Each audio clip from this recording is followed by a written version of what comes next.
Hello, আসসালামু আলাইকুম everyone. কেমন আছেন সবাই? আশা করছি নিশ্চয়ই ভালো আছেন।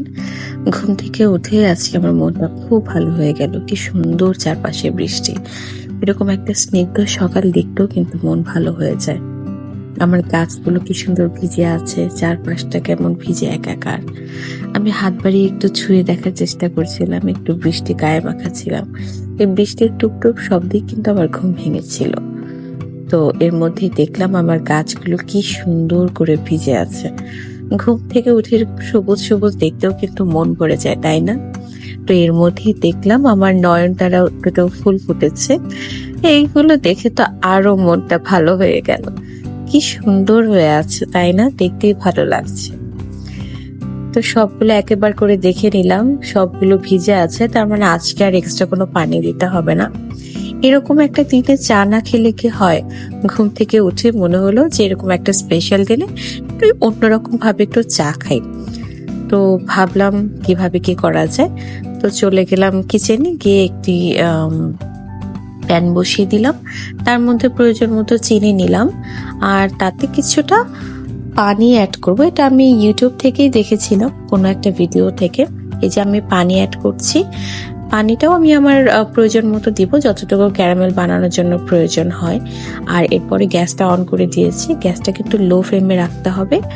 আর যেহেতু এটা ক্যারামেল হচ্ছে, তো বারবার করে নাড়াতে হবে যেন কোনো জায়গা পুড়ে না যায়, কারণ পুড়ে গেলে যে পোড়া পোড়া স্মেলটা আসবে, ওটা কিন্তু খেতে ভালো লাগবে। তাই আমি বারবার করে নাড়ছিলাম সবগুলো দিকে, যেন কোনো সাইড আসলে পুড়ে না যায় বা ডার্ক না হয়। এই জন্য ভালো করে নেড়ে টেড়ে রেখেছিলাম। যখন দেখা যাবে যে একটু জমে আসছে, তখনই প্রয়োজন মতো চা পাতা দিয়ে দিতে হবে। তো আমি এখানে প্রায় 2 চামচের মতোই দিচ্ছি। এই চা পাতা দিয়ে এটার মধ্যে আরেকটু পানি দিচ্ছিলাম, কারণ ক্যারামেলটা হচ্ছে একটু ড্রাই হয়ে যাচ্ছিল। পানি দিয়ে আবার এটাকে অনবরত নাড়ছিলাম, চিনিটার সাথে যেন মিক্সড হয়ে যায়। তো এর মধ্যে এটাকে আরেকটু আঠালো হয় যেন, সেরকম ভাবে ভালো করে নেড়ে দেখতে হবে। তো দেখা যাচ্ছে যে আরেকটু একটু করে জমতে শুরু করেছে, আর কালারটা চেঞ্জ হচ্ছে, একটু রেডিশ একটা কালার আসছে। তো এর মধ্যে আমি নাড়ছি অনেক, আর এই যে দেখেন কালারটা কিন্তু অলরেডি চেঞ্জ হয়ে গেছে আর যথেষ্ট আঠালো হয়েছে। এই অবস্থায় আসলে প্রয়োজন মতো করে পানি দিতে হবে। তো আমি এখানে মানে মেইন পানিটা দিয়েছি, যতটুকু চা চাই।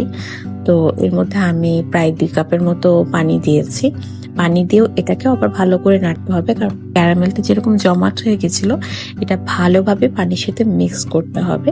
তো এই যে দেখেন কালারটাই কি সুন্দর চেঞ্জ হয়ে গেল, তাই না? দেখতেই ভালো লাগছে। এই কালারটা আস্তে আস্তে চেঞ্জ হতে থাকবে, আর এই যে পুরো জাল ওঠার পর এরকম বাবল দিয়ে ভরে যাবে। এটাই আসলে মেইন ট্রিক চা বানানোর। বাবলটা যখন পুরো ভ্যানিশ হয়ে যাবে, তার মানে বুঝতে হবে চাটা কিন্তু এখন কমপ্লিট রেডি হয়ে গেছে, এখন নামিয়ে ফেলতে হবে। এর মধ্যে আমি কাপে আবার একটু পাউডার দুধ দিয়ে ঠান্ডা পানি দিয়ে গুলিয়ে নিয়েছিলাম। আর ঠান্ডা পানি দিয়ে দিতে হয়, কারণ কিনা হচ্ছে দুধ কিন্তু জমাট হয়ে যায়। আর এই যে আমি এখন চা ঢালছি, ঢালার সাথে সাথে কি সুন্দর কালারটা চেঞ্জ হয়ে যাচ্ছে। তো আমি পুরোটা ঢালার পরে আমি এই যে নেড়ে দিচ্ছি আবার।